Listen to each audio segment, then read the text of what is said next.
ধপাত বিৰোধী দিৱসৰ শুভেচ্ছা। আমাক এটা প্ৰতিজ্ঞা ল'ব দিছে, আমি প্ৰতিজ্ঞাটো ল'ম, মই কৈ যাম, তোমালোকে মোৰ লগে লগে কৈ যাবা। সেইটো কৰা প্ৰতিজ্ঞা লোৱা নিয়মটো কৰা। আজি বিশ্ব ধপাত বিৰোধী দিৱসৰ দিনা আমি শপত গ্ৰহণ কৰোঁ যে আমি ধপাত বিৰোধী বিশ্ব গঢ়ি তুলিম। আমি ধপাত গ্ৰহণৰ পৰা বিৰত থাকিম। ধূমপানে স্বাস্থ্যৰ অনিষ্ট সাধন কৰে কাৰণে আমি ধূমপানৰ পৰা থাকিম।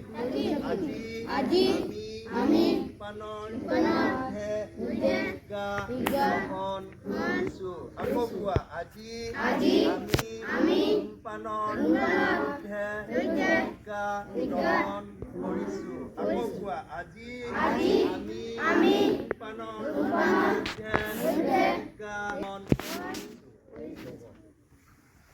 সেইবিলাকেও আমাৰ শৰীৰৰ অনিষ্ট কৰে, হাওঁফাওঁৰ অনিষ্ট কৰিব পাৰে, বিভিন্ন অংগ প্ৰত্যংগৰ অনিষ্ট কৰিব পাৰে। আমাৰ যিটো তেজৰ চলাচল তাত বিঘিনি জন্মিব পাৰে, আমাৰ পাচন প্ৰক্ৰিয়াত ব্যাঘাত জন্মিব পাৰে। গতিকে তোমালোকে গুটখা সেৱন, ধপাত সেৱনৰ পৰা আঁতৰি থাকিব লাগিব। তোমালোক বুলি নহয়, আমি সকলো আঁতৰি থাকিব লাগিব। তোমালোক আঁতৰি থাকিলে ভৱিষ্যতে তোমালোকে পৃথিৱী গঢ়িব লাগিব, সমাজ গঢ়িব লাগিব। তেতিয়াহে এখন সুস্থ সবল আৰু নিৰোগী সমাজ গঢ়িব পাৰিবা, তোমালোকৰ শৰীৰটো নিৰোগী কৰি ৰাখিব পাৰিবা। এয়াই হৈছে বিশ্ব ধপাত বিৰোধী দিৱসৰ, ধপাত খোৱাৰ আমি বিৰোধিতা কৰিছোঁ। সেই ধূমপান বৰ্জন কৰক,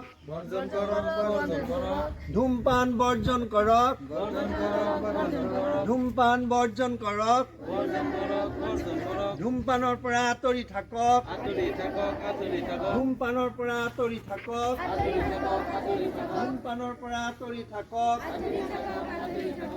আমি ধূমপান বৰ্জন কৰিম, আমি ধূমপান বৰ্জন কৰিম, আমি ধূমপান মুক্ত পৃথিৱী গঢ়ি তুলিম। আমি ধূমপান মুক্ত পৃথিৱী গঢ়ি তুলিম, গঢ়ি তুলিম, গঢ়ি তুলিম, গঢ়ি তুলিম।